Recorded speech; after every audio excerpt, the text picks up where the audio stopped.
الحمد لله الذي يصلي على نبي المنتقى المصلي. الحمد لله الذي يصلي على النبي المنتقى المصلي.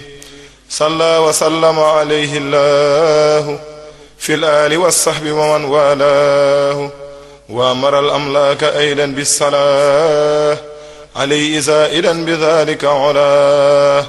ثم إلينا وجه الخطابا تكرما وأنفسا أتابا، فخمت خائلا مع امتثال أمر جميل جل عن مثال. يا آمرا بأن نصلي على نبينا محمد باب العلا. إليك مني بشر مقدمة في خدمة الذي الخديم مقدمة. يلا صل أبدا وسلم. Groupement Walfiyat communication ñu ànd ak yéen di leen dëgtal nganu ko Cheikh Ahmadou Mbacké Maoul Hayaat ci mbokki jullit yi ak mbokki taalibe yi féete fii Njaaréem.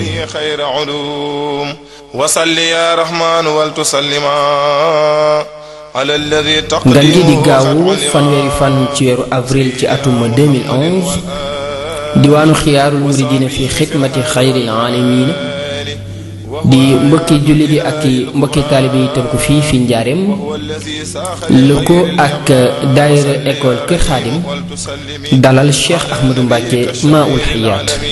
sayyidina muhammadin wal aali wa sahbihi fil haali wal maali. yaa man yaquudu li musallin marra alayhi ashran xattu niiru birra. wali tuwassilu bushaaraati alxadar musaasian li gayri naxwi alkadar. yallaahu yaa raxmaanu yaa rahiimu yaa man bi jamiilin naafi'in xat summiya. salli bi tasliimin bil intihaa'i anni ala nabi zil bahaa'i. wa huwa allazi liman alayhi alfaa sallal munaa wa fil jinaani yulfaa. yallaahu salli abadan wa sallimi ala nabiyika rasuli sullami. sayyidina muhammadin wal aali wa sahbihi fil haali wal maali. yaa man bijaayi xabilta xalami wa suntani an maradin wa alami. wali bihi wahabta fi aadaati maa gaaba an akaabiri saadaati. wali bi qad jutta bil kitaabi. bés bi di bésu jàng alxuraanul karim ba tax na jàng nañ fa ay limu kaamil yu takku, waaye itam durus nañ fa ay diwaanu xasida yu am solo yu takku itam, waaye jàng nañ fa njàngum xasida yoo xam ne yu am solo la ci mbooleem mi nga xam ne ñëpp teew nañ ci bés bi fii ci école Serigne Mor Mbaye Cissé nekk fii Njaaréem te jàkkaarloo ak gouvernance su Njaaréem. wasalli ya rahim wal tusallima ala muradil awliya wal ulama. sayyidina muhammadin wal ali wa sahbihi fil hali wal maali. ya man ja'alta salawati naamiya anni masafata suluki taawiya. wali amdahi ja'altaka jihaad kulli mujahidin adayta zakiyaat. wali ja'alta jumlata shuhuri liya shawahida ma tuhuri. yallaahu ya rahmanu ya rahimu ya man bi karimin nafiin xat summiya. salli salatan qad tuxallidu lbushar maa salaamika ala xayri lbashar. sayyidina muhammadin wal aali wa sahbihi fi lhaali wal maali. waxut li jibril al amin al yawma minni busharatan tasuuxu lawma ila siwaaya sarmadan wa li jamii amlaakika alkiraami innaka samii. waxut busharatin taduumu sarmada minni ila sihaabi ya man humida. waltajzi ahla badrin alkiraama anniya xayran xutliya almarama. ginnaaw bu ñu defee bernde yu am solo yooyee ci gan yi ak itam waa dëkk bi ak ñu bàyyeekoo ci biir réew mi ñëw ci bésu ngan gi lëkkaloo ak bésu cant gi fii école Serigne Mor Mbaye Cissé am na waxtaan wu am solo woo xam ne professeur yi nekk fii école bi amal nañ ko ci kàllaamay nasaraan muy professeur Babacar Ndiaye xam-xamam màcc ci wàllu philosophie ak itam professeur Papa Faye Sey xam-xamam màcc ci wàllu histoire ak géographie ñu doon amal waxtaan ci àdduna fi mu toll ak itam njàngaleem Serigne Touba Cheikh Ahmadou Bamba Khadimu Rasul li nga xam ne noonu la mënee saafara tawat yi nga xam ne sunu àdduna si ñoo ngi koy dund. kon nag ñu jukkil leen lenn ci waxtaan wi nga xam ne professeurs yi amal nañ ko ginnaaw bi ñu jullee tisbaar ba noppi. Des États en passant par l'Afrique et le monde arabe, en Chine, les richards se comptent par millions. Voilà donc le monde moderne caractérisé par le savoir, certes exotérique, mais plus c'est exotérique, mais tout de même du savoir caractérisé par le pouvoir et la richesse. Si on agite maintenant l'interconnexion des espaces sur le plan économique, financier, culturel et politique, bref, caractérisé par ce qu'il est convenu d'appeler la mondialisation, il semble cependant qu'il y a un hiatus, un fossé entre tout ce que l'homme a avancé en matière de savoir, de richesse, de pouvoir et l'homme lui-même. Aujourd'hui, bizarrement, d'ailleurs, il y a d'affamés, de pauvres à travers le monde, d'assoiffés, surtout d'assoiffés de connaissances. Aujourd'hui, l'homme est séparé de son prochain, presque par une ère géologique.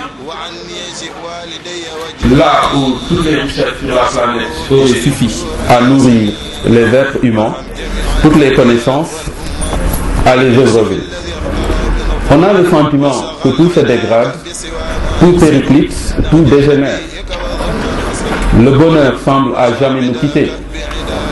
Des tensions multiples et multiformes, d'origines diverses, font peser de lourdes menaces sur le présent comme l'avenir de l'humanité. Et bien malin qui sait de quoi demain sera fait. Face à cette situation, à ce monde moderne même menaçant, qui chaque jour apporte son lot de nouveautés, de gains faciles, de désespoir, n'est-il mais plus c'est exotérique, mais tout de même du savoir caractérisé par le pouvoir et la richesse. Si on ajoute maintenant l'interconnexion des espaces sur le plan économique, financier, culturel et politique, bref, caractérisé par ce qu'il est convenu d'appeler la mondialisation, il semble cependant qu'il y a un hiatus, un fossé entre tout ce que l'homme a amassé en matière de savoir, de richesse, de pouvoir et l'homme lui-même. Aujourd'hui, bizarrement, d'ailleurs, il y a plus d'affamés, de pauvres à travers le monde, d'assoiffés, surtout d'assoiffés de connaissances. Aujourd'hui, l'homme est séparé de son prochain, presque par une ère géologique. Là où toutes les richesses sur la planète auraient suffi à nourrir les êtres humains, toutes les connaissances à les abreuver. On a le sentiment que tout se dégrade, tout périclite, tout dégénère. Le bonheur semble à jamais nous quitter. Des tensions multiples et multiformes, d'origines diverses, font peser de lourdes menaces sur le présent comme l'avenir de l'humanité. Et bien malin qui sait de quoi demain sera fait. Face à cette situation, à ce monde moderne même menaçant, qui chaque jour apporte son lot de nouveautés, de gains faciles, de désespoir, d'abord, la perte de repères est un fait. C'est vrai que tout n'est pas bon ici, tout n'est pas mauvais de l'autre côté. Il ne faut pas et il ne faut jamais être sectaire dans ce domaine. Seulement, voilà, avant tout, à quelles conditions faut-il dialoguer? Est-ce que nous devons jeter par-dessus bord toutes les valeurs religieuses et de civilisation pour embrasser entièrement ce monde? Notre réponse sera non, car ce n'est même pas intelligent pour l'homme sénégalais qui, je vous rappelle, a plus de repères que quiconque. Quand on parle de repères, on parle de modèles de vertu adaptés, plus adaptés à notre environnement socio-culturel et religieux. Il y a ici des condensés de vertu, des personnes exemplaires, connues pour leur noble caractère et leur droiture. Oui, on a beaucoup lu Martin Luther King ou Gandhi, on n'a pas besoin d'aller loin ou ailleurs pour voir meilleur et plus adapté à notre environnement qu'eux. Et vous savez, nous sommes de ceux qui pensent que tout développement doit avoir un soubassement culturel. N'a-t-on pas dit d'ailleurs que la culture est au début et à la fin de tout développement? Ainsi, ce qui doit intéresser avant tout l'homme, ça doit être l'homme lui-même et non la matière et le matériel. Car d'abord, il n'y a pas de matériel que par l'homme qui a bien voulu lui donner de sa valeur. Mais si l'homme n'est pas bien façonné, modelé, éduqué, suivant des valeurs authentiques et humaines, rien, je dis rien, de bon ne pourra se faire.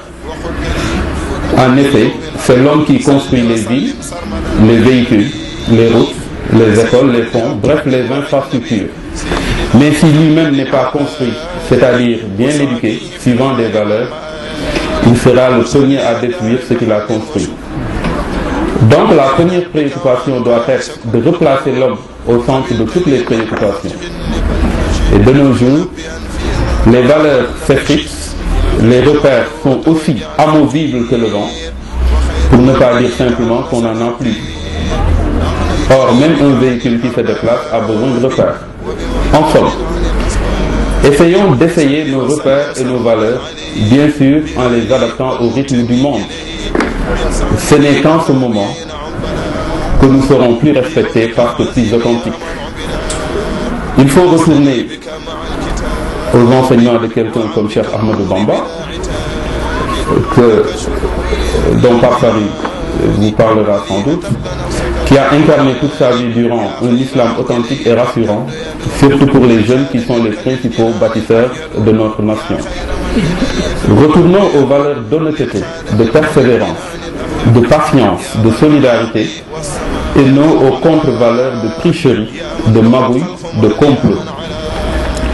Retournons aux valeurs de respect de la parole donnée, de l'engagement et du travail bien fait, et non aux contre-valeurs telles la méchanceté, la fourberie et la dissimulation. Retournons-nous aux valeurs telles que l'amour effréné du savoir, de la fraternité, de la paix, qui ne doit plus être un mot mais un comportement, et non à la violence sous toutes ses formes. Retournons-nous aux valeurs de l'amour de son prochain pour la seule face de Dieu et détournons-nous de l'égoïsme. Bref, retournons-nous aux valeurs humaines pour un monde et un Sénégal humain, donc plus profitable à l'homme. Je termine par cette citation de Machiavel qui disait que la fin justifie les moyens. Et vous savez que même au Sénégal, on a érigé ça en dogme, en faisant même la fin justifie les moyens. Pas fin comme Machiavel l'a écrit, c'est-à-dire F-I-N, mais la fin avec F-A-I-M. La fin justifie les moyens. J'ai entendu récemment à la télé un sociologue dire qu'au Sénégal, finalement, ceux qui ont sont, ceux qui n'ont pas ne sont pas, ceux qui donnent ordonnent, et ceux qui ne donnent pas se soumettent. Alors nous refusons de croire à une telle forme de fatalité et de démission. Et disons plutôt, essayons le principe suivant. Personne n'a droit au superflu tant qu'il manque du nécessaire à quelqu'un, et ceci sur tous les plans. Je vous remercie. Merci. Merci, Michel. Je pense que la première partie de l'exposé concernant la crise des valeurs est bien campée. Et vous avez montré que le monde aujourd'hui traverse une grave crise des valeurs. Et cette crise des valeurs, c'est justement ce qui fait que le monde traverse un peu partout des crises dans le monde arabe, mais également dans le monde occidental. Il a brossé dans son exposé, il y a des hommes qui ont enseigné de leur vivant de nobles comportements, car ce sont ces nobles comportements-là qui permettent à l'humanité de pouvoir s'humaniser. Parce que l'homme, il ne s'humanise que dans la mesure où toutes ses actions sont orientées par une puissance transcendante et transcendantale qui connaît au-delà de ce que l'homme connaît, qui sait ce que l'homme ne sait pas, mais également qui est le créateur de l'homme et qui connaît la voie qui peut permettre à l'homme en tant que créature imparfaite de pouvoir vivre dans la paix dans ce bas monde et dans la paix à l'au-delà. Et tous les problèmes dont nous sommes confrontés aujourd'hui sont en réalité dus à cette trahison que l'homme a opérée à l'égard de Dieu, puisque devant lui, toutes les âmes avaient répondu que nous étions tous des esclaves de Dieu. Alors, Dieu nous avait demandé, ne suis-je pas votre Seigneur? Nous avons tous répondu oui. Et Dieu a dit, j'ai une mission que je voudrais, j'ai une mission sur terre, et j'ai demandé ça aux montagnes de porter la mission, elles ont refusé. J'ai demandé aux anges de porter la mission, les anges ont refusé. J'ai demandé ça aux animaux de porter cette mission, ils ont refusé. Mais l'homme a dit à Dieu de lui donner la mission et il pourra s'en charger. La mission c'est quoi? C'est de faire régner la paix dans le monde et de faire en sorte que les hommes puissent vivre dans un monde de paix, mais également dans un monde de fraternité. Et nous avons également dit à Dieu que si vous nous faites descendre sur terre, nous serons vos esclaves et nous allons effectivement respecter le pacte qui nous lie à vous, à savoir les message. Mais en réalité, lorsque l'homme a été descendu sur terre et que toutes les merveilles du monde, toutes les richesses du monde sont à sa disposition, puisque Dieu lui a donné d'une capacité de discernement laquelle n'est pas à la portée des anges, l'homme a commencé à vivre dans une certaine béatitude. Et c'est cette béatitude-là justement qui a conduit l'homme à vouloir même aujourd'hui se ravaler, n'est-ce pas, et se ravaler, à vouloir concurrencer la divinité.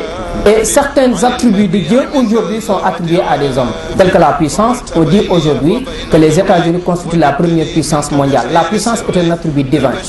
Vous voyez, l'éternité c'est un attribut divin. Aujourd'hui, n'est-ce pas, il y a certains phénomènes à qui on attribue le privilège, le prérogative déterminé. Donc de plus en plus, on se rend compte que l'homme concurrence les attributs divins et se présente lui-même comme étant quelqu'un qui peut parfaire et faire le monde en se démarquant totalement des enseignements de Dieu. C'est ce qui nous a conduit aujourd'hui à nos femmes de revendiquer la parité, puisque nous avons dit, nos femmes ont dit en réalité la supériorité de l'homme sur la femme telle que définie par les religions, en réalité ne prend pas en compte la démocratie et la liberté. C'est la raison pour laquelle beaucoup d'organismes s'activent dans le sens de remettre en cause cet enseignement divin pour faire en sorte que l'homme et la femme puissent être égaux et avoir les mêmes droits et avoir également les mêmes devoirs comme Dieu le recommande dans le Saint-Coran. Nous avons les mêmes devoirs, mais nous n'avons pas également les mêmes... Nous avons les mêmes devoirs, nous avons les mêmes droits, mais nous ne sommes pas sur le même piédestal. Cela veut dire qu'il y a toujours une supériorité de l'homme sur la femme. C'est ce qui nous a conduit aujourd'hui à vouloir rompre cet enseignement spirituel et divin qui devait être le soubassement de toute âme, parce que nous sommes tous purs, toutes les âmes sont pures. Lorsqu'elles sont introduites dans le corps de l'homme et qu'ils sont descendus et que ces âmes introduites dans le corps de l'homme sont descendues sur la terre, on a commencé un peu à être entachés par les mauvaises valeurs, par les péchés de ce bas monde.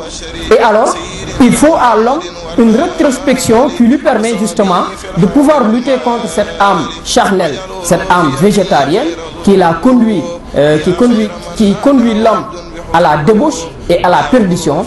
Mais en réalité, l'Occident a fait en sorte que aujourd'hui, la lutte n'est plus une lutte contre son âme charnelle, mais aujourd'hui, les gens, n'est-ce pas, se préoccupent de leur plaisir et de leur bonheur.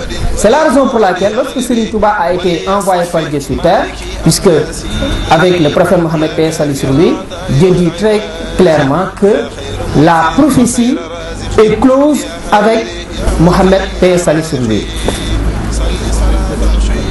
Mais la mission du prophète, c'est-à-dire pourquoi Dieu avait envoyé le prophète Mohammed paix et salut sur lui sur terre. La mission, c'était une mission d'enseignement et d'éducation spirituelle. Parce que l'homme est toujours menacé par 4 grands ennemis qui, tant que dureront les hommes sur terre, ces 4 ennemis continueront à obstruer l'homme et à être un handicap entre lui et son Seigneur.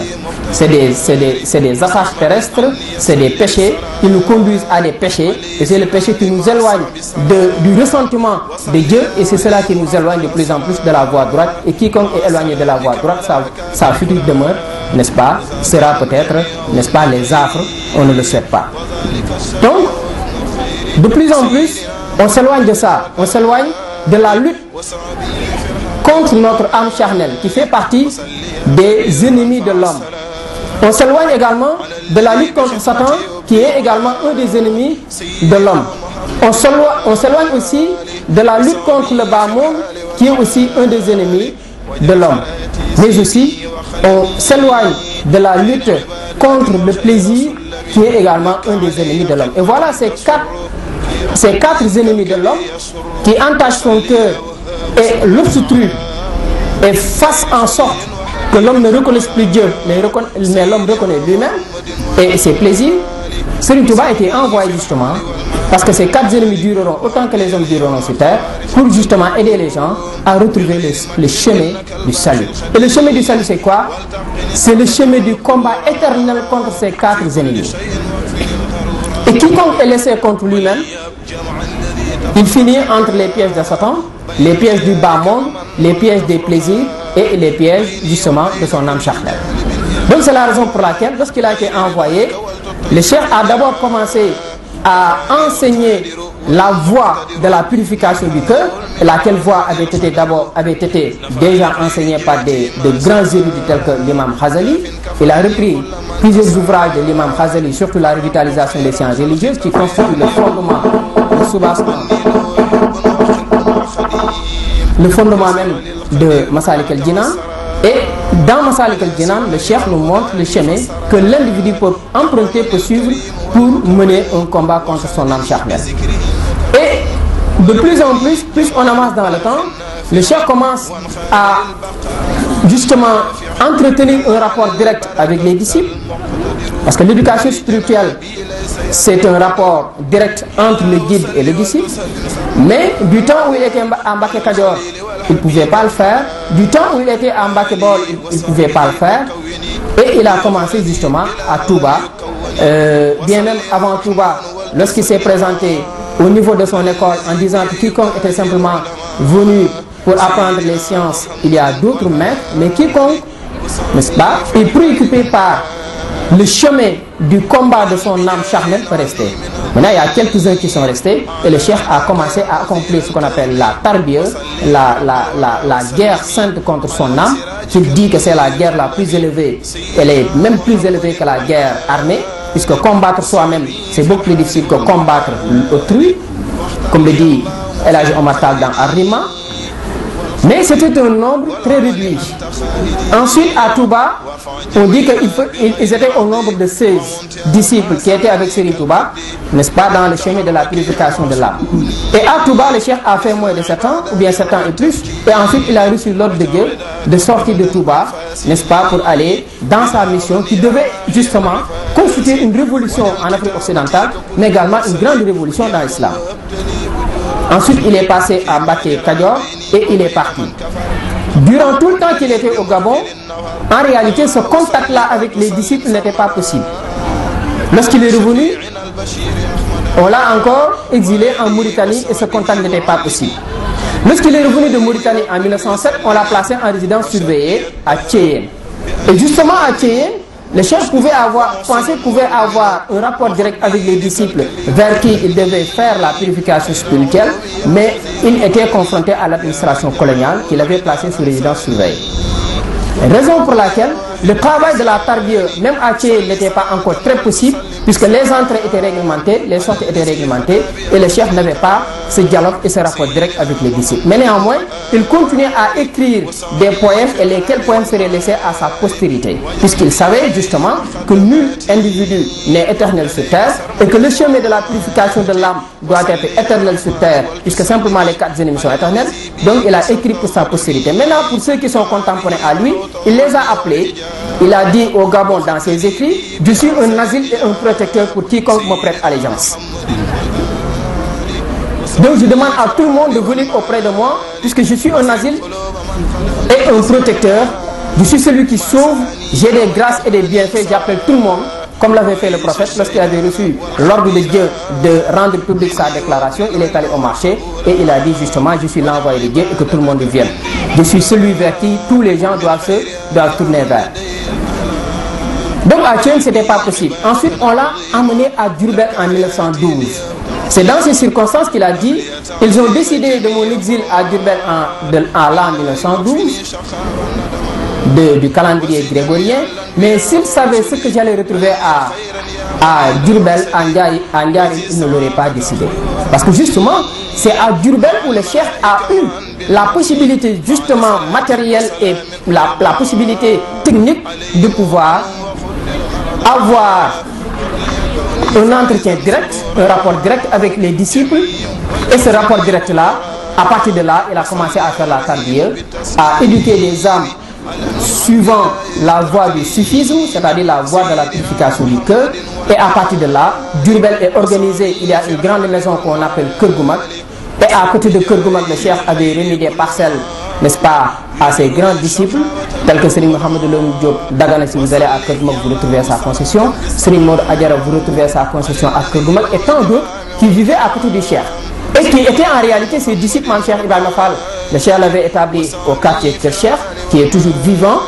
Et lorsque le chef avait besoin, c'était une organisation stratégique, il était au centre et il était entouré par ses disciples qui constituaient en quelque sorte des chefs, parce qu'il avait commencé à les purifier avant même pour certains son départ dans la mer. Lorsqu'il est revenu, il a continué sa carrière, qui était en quelque sorte, n'est-ce pas, son entourage était constitué par des gens vers qui les gens pouvaient se tourner. Voilà, des propagateurs. Et à partir de ce moment, le rapport est direct, et à partir de Ndiarème, le chef commence maintenant à former des représentants qui seront par la suite distribués à travers le Sénégal pour qu'ils poursuivent l'enseignement du chef à travers tout le territoire national. Des gens venaient de partout, des gens venaient du Saloum, parce qu'on a compris que, n'est-ce pas, le chef, avec toutes les péripéties, n'est-ce pas, qu'il a eu à traverser, est resté toujours intact, est resté toujours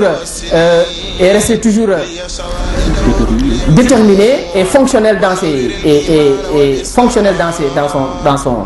son œuvre. Les gens se sont rués vers lui.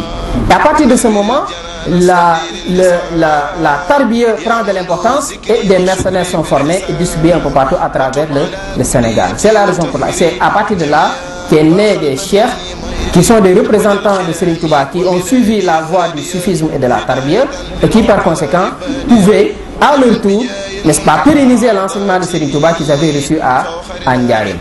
Donc c'est à partir de ce moment que le mouridisme commence à se propager à travers tout le territoire national, et à la disparition du cheikh en 1927, voilà, Serigne Mouhamadou Moustapha prend le relais, et toujours c'est sur cette même voie, sur ce même chemin, n'est-ce pas, d'aide, de soutien, d'assistance aux cœurs qui sont toujours victimes de la menace des 4 ennemis, que Serigne Mouhamadou Moustapha s'est investi. Et jusqu'à présent, tous les khalifs de Serigne Touba ne ménagent aucun effort pour indiquer aux gens la voie à suivre, car c'est la voie de la purification du cœur qui permet à l'homme d'avoir le salut à l'au-delà. Car Dieu le dit très clairement dans le Saint-Coran, le paradis est réservé à ceux qui se présentent auprès de Dieu avec un cœur saint.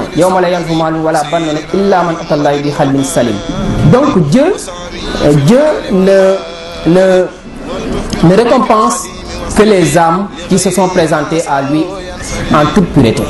Parce que vous savez, nous tous nous sommes purs, comme je l'ai dit dans mon introduction, mais avec le monde, avec ce que nous voyons, avec ce que nous entendons, avec ce que nous touchons et nous apercevons, nous commençons maintenant à devenir des gens du monde. Des gens du monde. Plus on aime les choses du bas monde, finalement, on s'identifie au bas monde et le rapport qui nous lie à Dieu, finalement, on coupe ce rapport-là. On devient des gens du monde, comme on le dit en Wolof, nitu aduna. C'est-à-dire des gens qui ne sont préoccupés que par le plaisir, que par les jouissances, et Dieu le dit très clairement dans le Saint-Coran, que les enfants, les femmes, les parures, tout ce que nous voyons dans ce bas monde n'est que jouissance trompeuse et temporaire.